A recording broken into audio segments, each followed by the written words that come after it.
hari ini adalah tentang populasi dan sampel ya. Kemarin kita sudah membahas tentang apa sih kabar, terus sudah punya konsep, sudah tahu variabel. Kita selanjutnya akan menentukan populasi dan sampelnya itu bagaimana. Sebelumnya suara saya sudah terdengar jelas? Jelas Ibu. Jelas Ibu. Ya. Selanjutnya materinya kita akan bahas tentang apa sih itu populasi, sampel, dan teknik pengambilan sampel ya. Jadi ada berbagai macam di teknik pengambilan sampel. Jadi nanti mungkin kita akan buka sesi diskusi terkait dengan kerangka berpikir yang kemarin sudah disampaikan oleh ibu-ibu ya. Nah, populasi itu adalah jumlah keseluruhan dari objek penelitian ya. Jadi semua yang menjadi objek penelitian kita disebut sebagai populasi.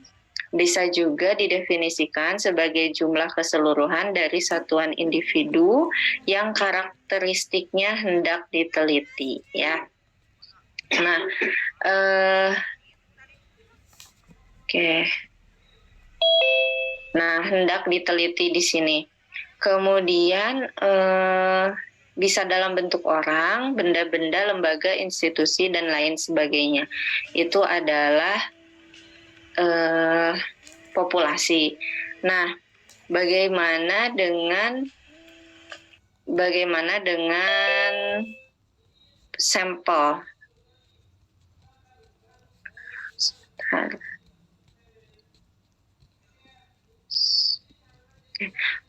Saya sudah terlihat atau belum ya kursornya? Sudah Ibu. Sudah Ibu. Oke, masuk di sampel. Sampel itu secara sederhana diartikan sebagai bagian terkecil ya, terkecil dari apa? Dari objek penelitian kita. Sehingga dari seluruh objek penelitian itu atau yang disebut sebagai populasi itu diambil beberapa saja, ini disebut sebagai sampel. Jadi sampel ini adalah sebagian kecil dari populasi, makanya sampel itu syarat utamanya adalah harus representatif.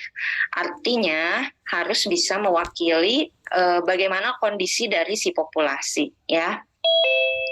Nah, jadi kenapa sih kita harus menggunakan sampel ya, ibu-ibu sekalian? Ada alasannya ya, kenapa sih kita harus menggunakan sampel? Kenapa kita nggak langsung aja nih periksa populasinya gitu ya?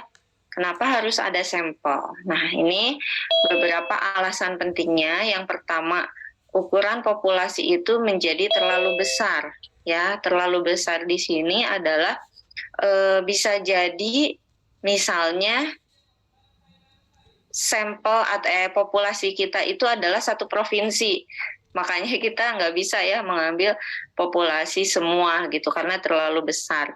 Kemudian apalagi alasan penting adalah biaya dan waktu. Untuk biaya dan waktu ini sebenarnya berhubungan dengan efisiensi pekerjaan ya, di mana ketika kita menggunakan populasi yang banyak itu akan lebih banyak biaya dan waktunya gitu ya, sehingga sebenarnya nih kalau hasilnya sama gitu ya, maka bisa dialihkan ke biaya atau waktu yang lain gitu, kegiatan yang lain. Kemudian sumber daya menjadi lebih efisien, di mana yang dimaksud sumber daya di sini adalah peneliti atau orang-orang yang membantu dalam proses penelitian gitu ya, supaya kerjanya lebih terarah gitu ya, tidak membuang-buang waktu. Selain itu juga penelitian itu tidak mungkin menggunakan populasi, walaupun nanti ada di teknik sampling itu populasi yang digunakan untuk penelitian. Nah, nanti kita lihat teknik sampling apa yang dia itu menggunakan populasi ya sebagai sampel penelitiannya. Nah, dalam pengambilan sampel baik kuantitatif atau kualitatif ya seperti yang sudah disampaikan sebelumnya, kuantitatif itu harus berupa angka, sedangkan kalau kualitatif itu hanya menyebutkan ada atau tidak. Nah, harus syaratnya itu adalah tadi yang pertama mewakili populasi. Jadi artinya harus representatif, yaitu sama-sama memenuhi karakter penelitian. Kemudian mudah dilaksanakan, ya. Jadi mudah dilaksanakan ini datanya bisa diambil sewaktu-waktu, gitu ya. Jadi tidak memberatkan. Kemudian harus tepat dan presisi, artinya harus akurat, ya. Kemudian juga bisa memberi keterangan. Jadi memberi keterangan ini sampel yang dipilih harus bisa memberi keterangan atau memberi data ya pada penelitian.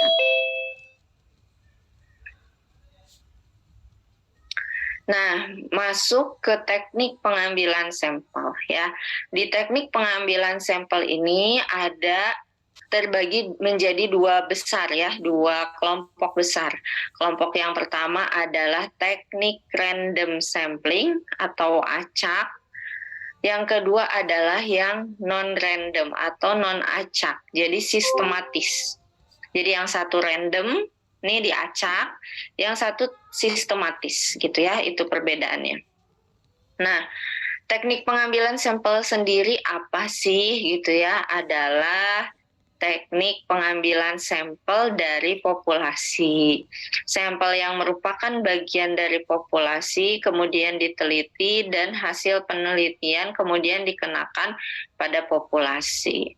Ada dua jenis yang tadi saya sudah sebutkan di awal bahwa ada teknik sampling acak atau random, nanti disebut sebagai probability sampling. Kemudian ada sampel tidak acak atau non-random atau yang disebut juga non-probability sampling. Nanti kita lihat nih,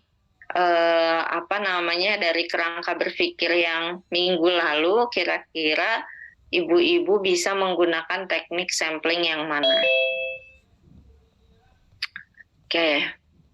Yang pertama adalah teknik pengambilan acak ya. Di mana teknik pengambilan acak atau random ini itu menggunakan kaidah peluang dalam penentuan elemen sampelnya. Jadi memberikan kesempatan yang sama untuk setiap populasi untuk menjadi sampel gitu ya atau menjadi contoh. Nah, di teknik pengambilan sampel acak ini terbagi lagi menjadi beberapa. Yang pertama itu adalah pengambilan sampel acak sederhana atau simple random sampling ya. Jadi intinya sampel acak atau simple random sampling ini dia menggunakan tabel angka random atau disebut TAR, tabel angka random. Untuk apa? Untuk menentukan sampelnya. Jadi nanti seperti undian gitu ya ibu-ibu, mungkin yang suka arisan nih keluar nomor berapa gitu ya. Nah itu adalah salah satunya sampel acak sederhana.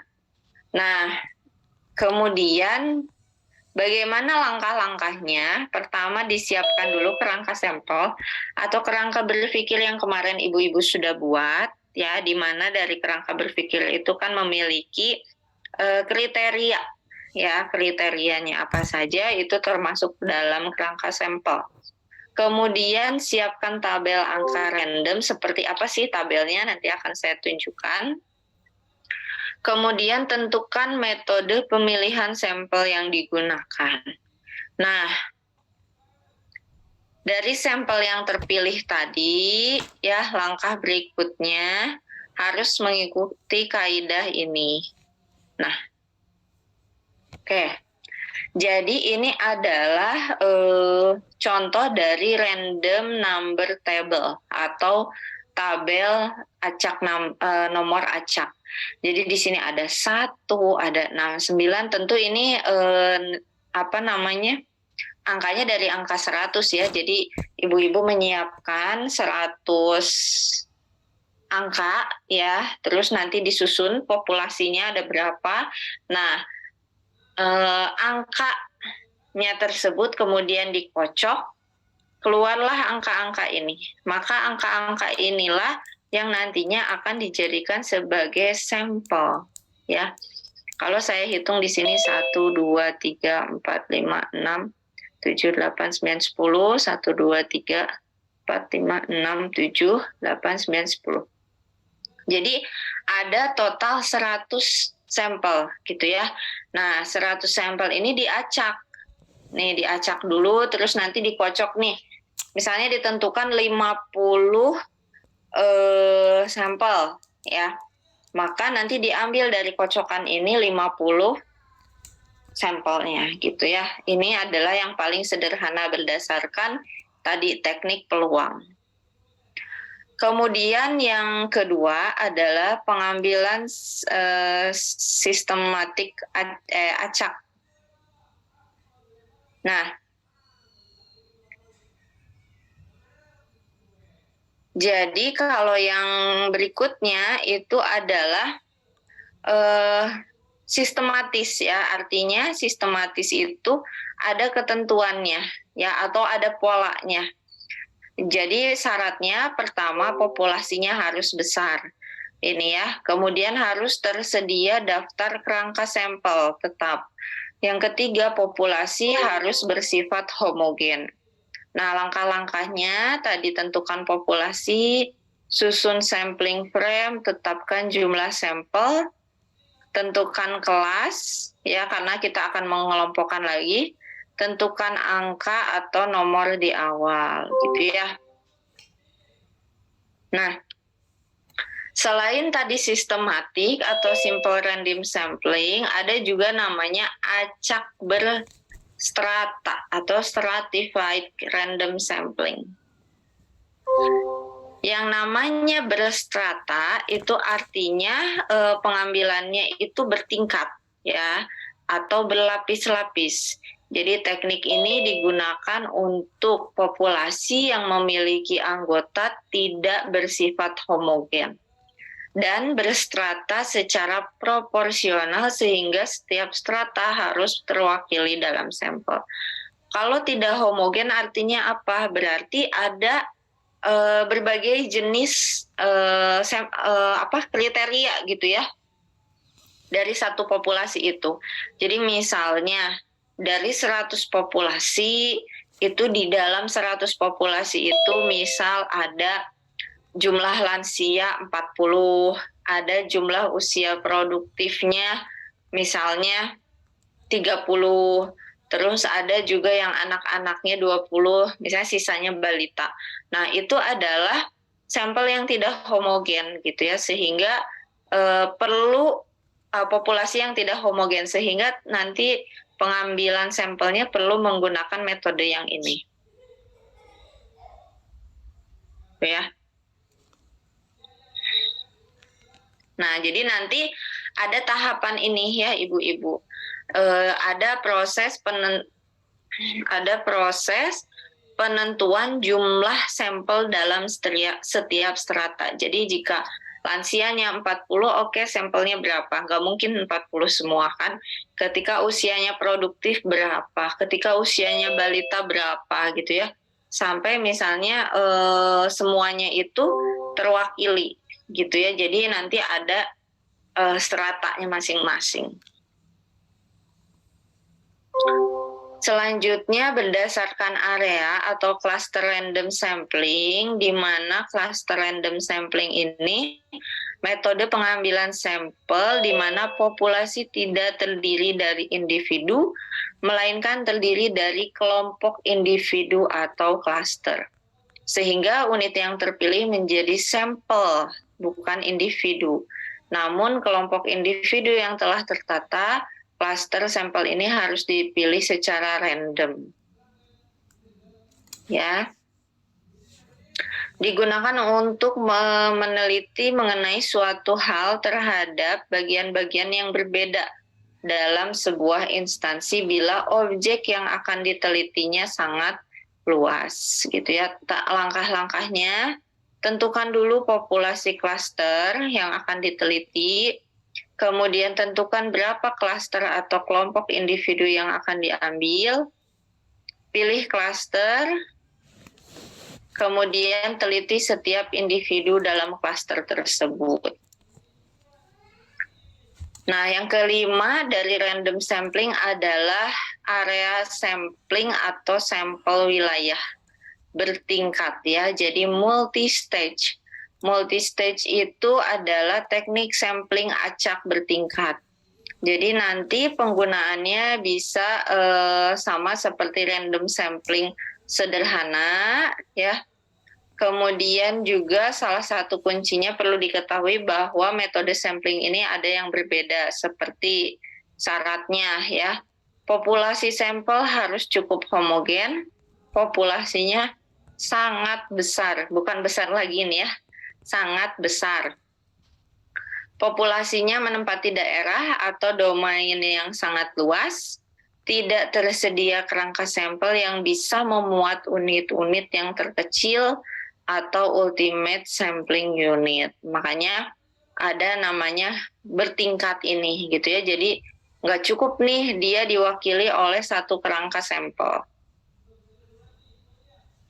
Nah, untuk menerapkannya, maka langkah-langkahnya adalah pertama menetapkan populasi, menetapkan tingkatan, menghitung besar sampel, mengambil secara acak sejumlah unsur, kemudian mengambil sampel juga secara acak sesuai besar sampel di tingkat akhir ya. Jadi nanti ada perhitungannya dari setiap stage yang dilakukan.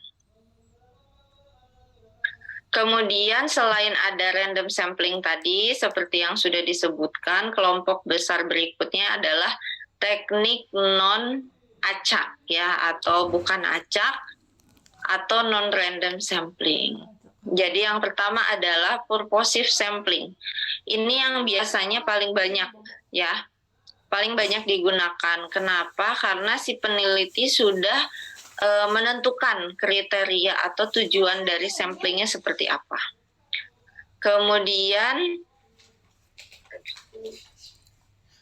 nah, kelebihan dari purposive sampling ini adalah waktu dan biayanya lebih efektif gitu ya.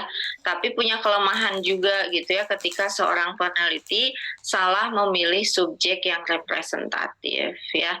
Walaupun misalnya, kalau berdasarkan kriteria ini sebenarnya masuk gitu ya. Oleh accidental sampling, di mana accidental sampling ini adalah teknik pengambilan sampel bergantung pada kemudahan akses seperti survei pelanggan atau orang yang lewat di jalan. Jadi penelitian ini biasanya berhubungan dengan subjek yang tidak memiliki kewenangan untuk memilih elemen sampel. Jadi ya udah sedapatnya aja gitu ya.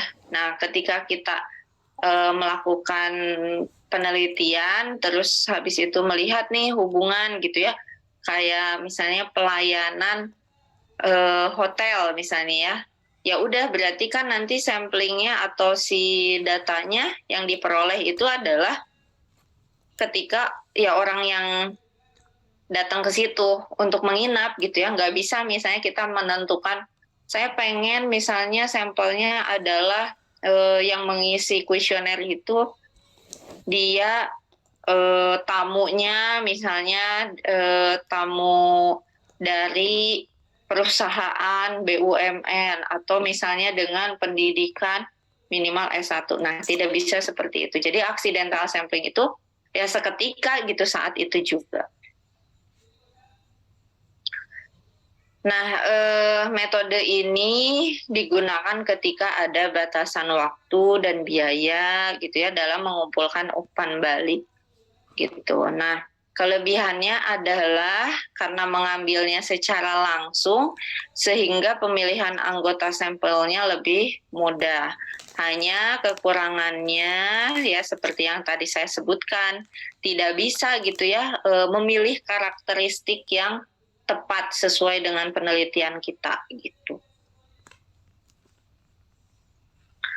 Nah, di kuota sampling, apa sih di kuota sampling ya?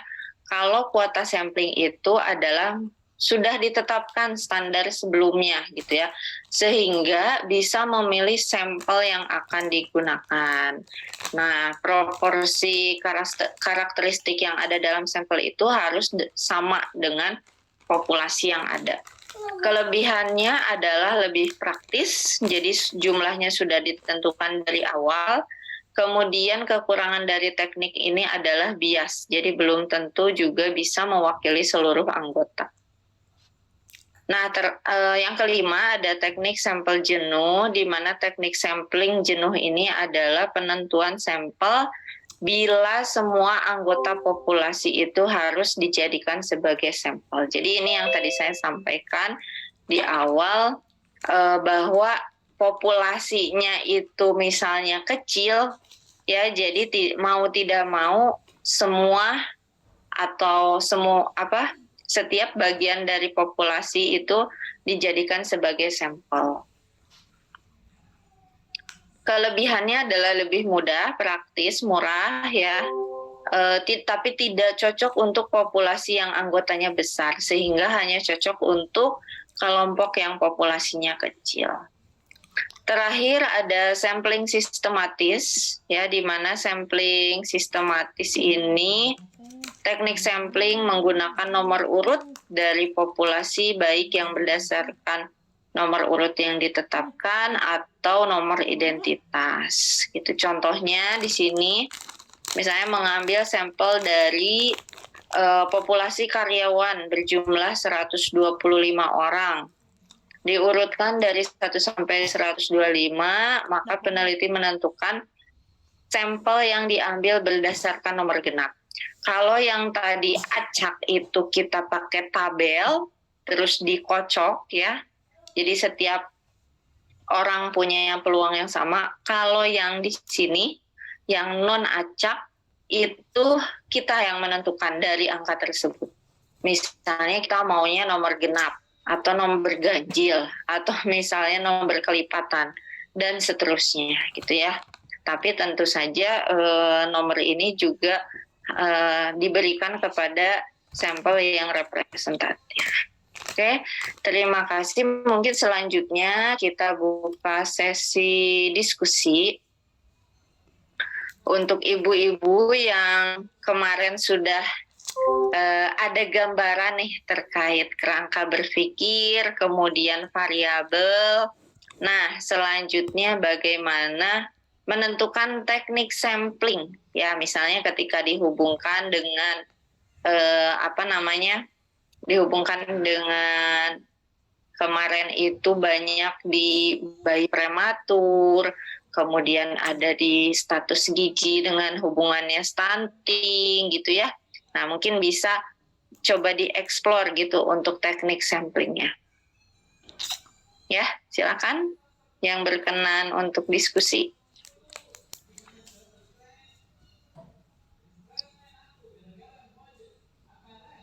Apa ya, bingung.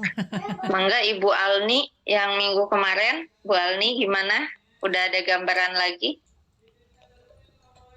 Izin Bu, masih berpikir. Masih berpikir, oke. Ya, karena memang teknik sampling ini cukup banyak ya ibu-ibu.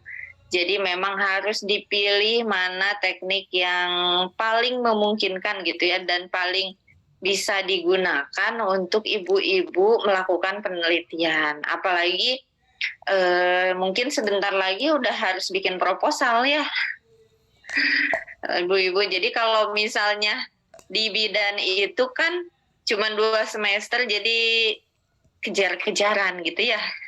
Ya sambil kerja ya harus bikin skripsi. Nah, mungkin nanti saran dari saya ketika ibu-ibu melakukan teknik sampling ya bisa misalnya seperti yang saya sampaikan kemarin, mungkin kalau menggunakan data sekunder ya ibu-ibu bisa lebih ketat gitu ya ketika menentukan karakteristik dari sampelnya itu sendiri gitu ya. Misalnya kan kalau di puskesmas suka banyak nih datanya Bu, misalnya setahun itu bisa 1.000 gitu ya. Nggak mungkin kita cari 1.000 itu kan. Nah nanti ibu-ibu silakan bikin kriteria lagi gitu dari situ. Apakah mau berhubungan dengan usianya, apakah berhubungan dengan jenis kelamin. Nah makanya nanti itu akan masuk ke teknik sampling mana gitu ya, apakah purposive, apakah dikumpulin dulu datanya terus kita random sampling gitu ya, atau juga misalnya kita menggunakan yang tadi yang jenuh justru ya semuanya diambil nih gitu ya kan, itu juga harus dipertimbangkan gitu ya. Silakan ada yang mau bertanya terkait teknik sampling ini. Jadi sebenarnya berapa sih gitu ya kita pakai sampelnya? Ya enggak sih? Ya mangga Ibu Perdita Damayanti. Ya, terima kasih Bu atas kesempatannya. Yang ingin saya tanyakan Bu untuk teknik sampel. Tadi apa teknik sampel jenuh ya Bu ya? Apakah teknik sampel jenuh itu harus selalu penelitian kualitatif Bu? Atau berhubungan dengan kualitatif ya Bu ya? Atau bisa kuantitatif Bu yang biasa aja? Oke, misalnya apa Bu? Contohnya penelitiannya. Misalnya tentang perilaku remaja terhadap apa ya Bu? Sih rada bingung juga Bu. Ya misalnya perilaku remaja misalnya terhadap terhadap pengetahuan seks misalnya ya Bu ya. Misalkan gitu. Karena kan ya kan bisa diukur tuh ya. Nah Ibu nanti ketika misalnya apakah itu pakai teknik sampling jenuh atau tidak gitu ya. Nah nanti dicek dulu Bu remaja di sana ada berapa. Kemudian Ibu mau pakai daerah mana? Ya, apakah daerahnya cukup RT saja? Kalau RT kan kemungkinan remajanya nggak banyak ya Bu ya. Satu RT mungkin sekitar 20 rumah. Itu remaja mungkin misal 50% juga cuma 10 gitu ya. Maka Ibu belum bisa representatif tuh di situ. Maka biasanya sih kalau area itu kita pakainya kelurahan gitu ya minimal atau kecamatan gitu ya. Tapi kalau RW-nya besar, misalnya satu RW itu ada bisa sampai 30 RT. Nah, itu cukup RW aja gitu ya. Ya, nanti Ibu data dari situ remajanya ada berapa. Nah, nanti dari remaja itu kan kalau remaja ada rentang usia ya Bu ya. Remaja itu berapa sampai berapa, kemudian dewasa itu berapa sampai berapa. Nah, nanti Ibu bisa klasifikasikan dulu dari usia tersebut, kemudian nanti dari situ Ibu bisa pilih yang purposive sampling. Jadi kriterianya sudah khusus gitu ya. Saya mau misalnya usia remaja, karena tadi di judul itu ada remaja, maka Ibu udah langsung pilihnya purposive gitu. Karena apa? Karena kita punya kriteria sendiri gitu ya. Jadi tertentu gitu. Udah, jadi pilih nih remaja usia sekian sampai sekian. Nah, Ibu mau gimana gendernya? Apakah mau laki-laki dan perempuan atau udah deh perempuan aja gitu ya. Nah, nanti dari situ itu bikin lagi kriteria kayak gitu, Bu. Nah, kecuali kalau misalnya dari satu RW yang 30 RT itu ya, Bu, cuman ada 30 remaja. Nah, berarti kalau 30 remaja Ibu pilih semuanya menjadi sampel. Karena kan syarat minimal untuk skripsi itu 30 sampel ya Bu ya. Jadi semuanya Ibu harus pilih dengan teknik sampling jenuh tadi. Untuk metodenya bisa kualitatif, bisa kuantitatif. Tergantung dari jenis penelitian Ibu. Ketika Ibu menentukan tingkat pengetahuan, berarti kan itu kualitatif ya Bu ya. Ya, jadi nanti ada di grade lagi ya. Di grade itu pengetahuannya baik, kurang baik gitu ya, atau sangat baik. Itu Bu masukannya. Terus Bu untuk minimal sampel 30 teh berarti boleh nanti minta itunya Bu untuk literaturnya Bu. Soalnya kan sudah lama juga tidak buka-buka buku Bu. Iya, siap. Nanti izin Bu kalau untuk panduan biasanya nanti disampaikan sama prodi ya Bu. Oh iya. Koordinator skripsi biasanya itu sudah menentukan. Kemudian untuk perhitungan sampel juga biasanya nanti dikasih informasi menggunakan perhitungan yang mana gitu. Oh iya. Ya, terima kasih Bu. Ya. Iya, sama-sama. Silahkan, ada lagi yang mau bertanya? Ibu izin bertanya. Iya, siap. Ibu siapa dulu nih? Ibu Dewi dulu boleh. Ya. Izin Ibu, kemarin kan saya udah mencoba bikin kerangka berpikir ya Bu tentang usia dengan status gizi pada ibu hamil. Misalnya Bu, ini bisa diterapkan nggak Bu pada systematic sampling, non-probability sampling gitu. Tapi bingung juga karena populasinya kan tadi dikatakan harus besar ya Bu ya. Sedangkan misalnya untuk usia dipilihnya kehamilan di bawah usia 20 tahun, kemungkinan populasi itu sedikit gitu ya Bu ya. Kemudian populasi harus bersifat homogen, berarti masuk ya Bu kalau bersifat homogennya mah gitu, karena usianya kita pilih ibu hamil dengan usia kurang dari 20 tahun. Tetapi untuk populasinya, kalau populasinya sedikit berarti kita harus memilih yang mana gitu Bu? Ya, oke. Nah, kalau populasinya tadi sedikit berarti kita pakainya yang non-probability ya Bu ya, jadi yang bukan acak gitu. Karena apa? Karena tadi kita udah tentuin dulu kriterianya, ternyata dari kriteria tersebut hanya sedikit gitu. Misalnya di bawah 30 deh jadi 25. Ya udah berarti 25 itu yang jadi sampel ibu. Gitu. Jadi teknik pengambilannya ya balik lagi ke purposif tadi yang berdasarkan tujuan tertentu ya Bu ya. Kemudian nanti mungkin dari situ kalau misalnya ibu tapi harus cek lagi karena kan ketika ibu membuat kriteria ibu hamil di usia 22 di mana hamilnya itu kan terbagi lagi ya, ada trimester 1, 2, 3. Nah, ibu mau menentukan yang mana gitu. Nanti kalau misalnya dari situ ibu misalnya ada kriteria lagi atau misalnya saya bebas nih mau trimester berapapun, maka tetap jatuhnya purposive sampling. Tapi ketika ibu ada kriteria lagi, berarti nanti itu masuk lagi ke jenis yang beda tadi Bu, yang cluster. Karena kan jadi nggak homogen populasinya ya. Oh iya Bu, misalnya kalau dari variabel usia misalnya kita pakai sistematik misalnya ya Bu ya, tapi kita memiliki variabel lain misalnya tentang apa ya Bu yang banyak populasinya yang tadi tidak homogen misalnya dari ya misalnya Bu kan kalau usia masuk ke sistematik tapi kita misalnya memiliki variabel yang berbeda tapi tidak masuk sistematik gitu Bu, itu gimana Bu? Jadi nggak jadi masuk sistematik Bu kalau gitu. Ya jadinya ibu yang lebih umum aja yang tadi purposive sampling, atau misalnya ibu pilihnya yang cluster tadi. Jadi yang cluster itu kan ditentukan dulu kriteria pertamanya, kemudian selanjutnya adalah kriteria yang mengikuti si variabel gitu kan. Kriteria yang mengikuti variabelnya yang mana? Yang tadi misalnya dia trimesternya, saya mah mau trimester 2 aja lah gitu ya.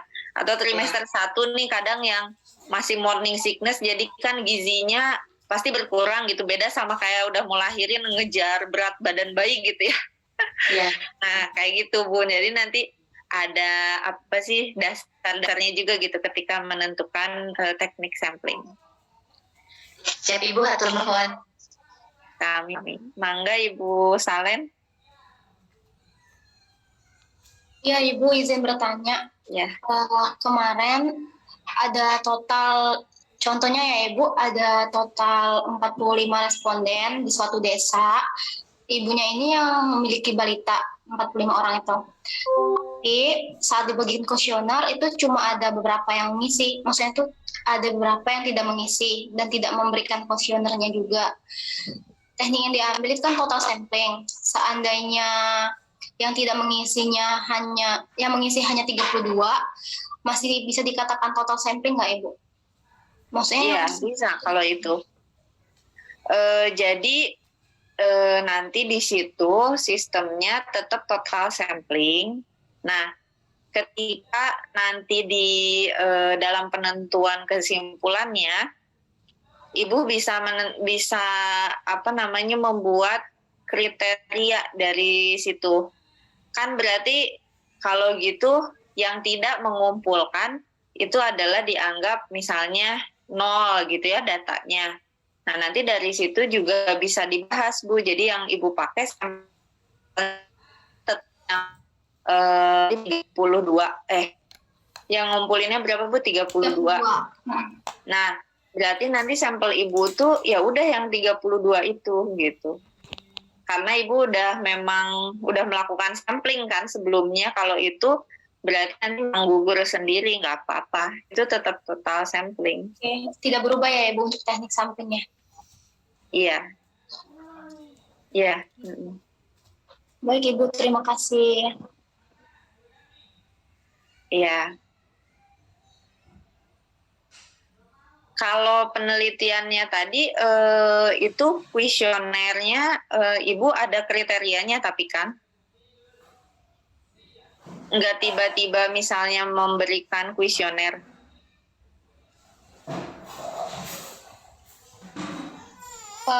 Kriterianya kalau kayak gini termasuk nggak Ibu? Ibunya yang bersedia menjadi responden atau nggak ibunya yang tidak bersedia menjadi responden? Jadi kriteria inklusi sama kriteria eksklusi gitu. Ya, nah itu yang tadi dimasukkan ya. Jadi kan harus ada inklusi itu berarti itu juga udah termasuk teknik sampling. Jadi kita bikin kriteria ya. Inklusi itu berarti orang yang bersedia. Jadi ketika ada yang bersedia, misalnya walaupun jumlahnya 40, tapi yang 8 tidak bersedia, ya berarti dia bukan sampling kita. Tetap total sampling jadinya. Ya.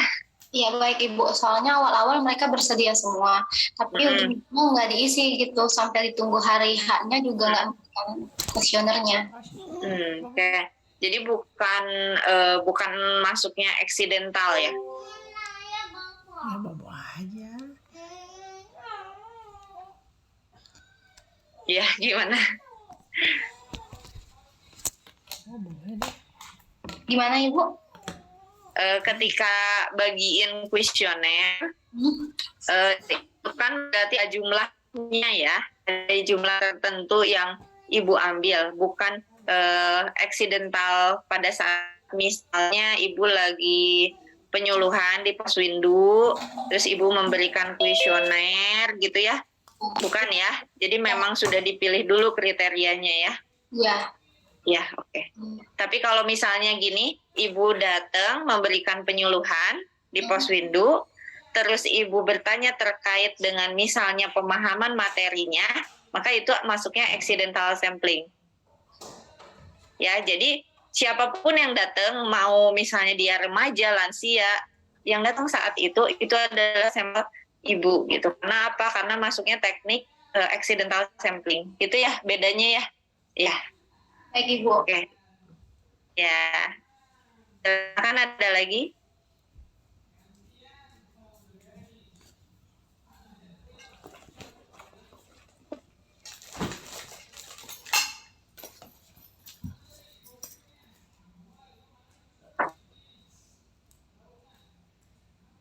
Masih di pelayanan ya jam segini, Ibu Ayu.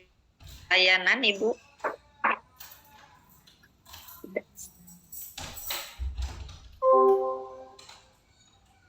Ya, silakan ada lagi.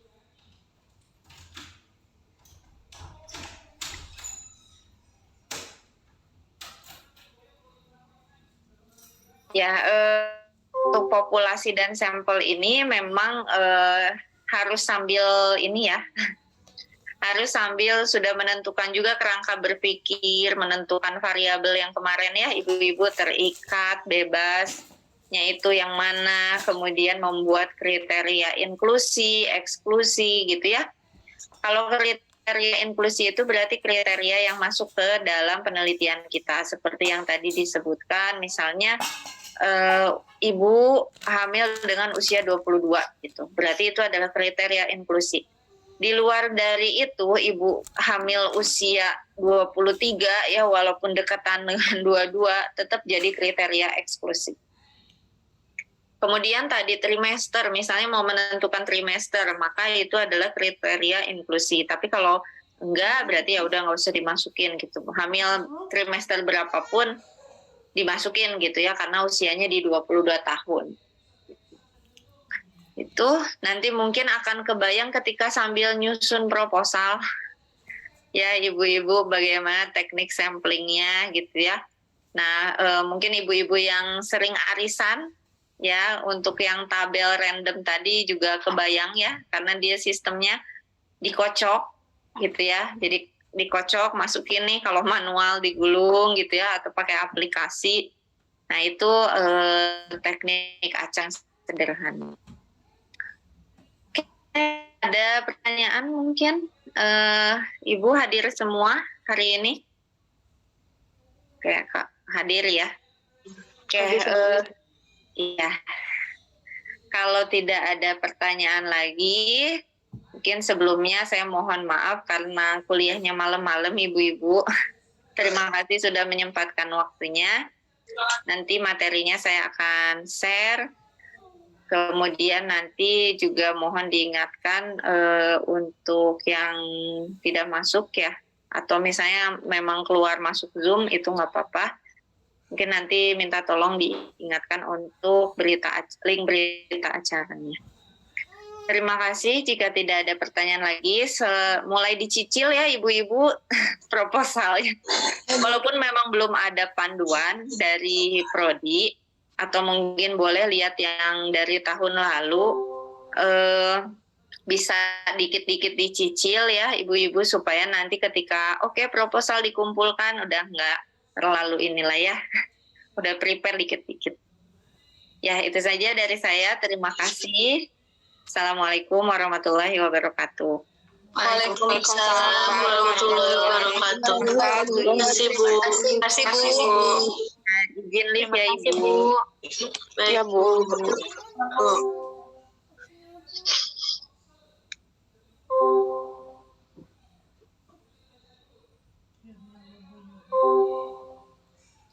Assalamualaikum. Dwi. Assalamualaikum.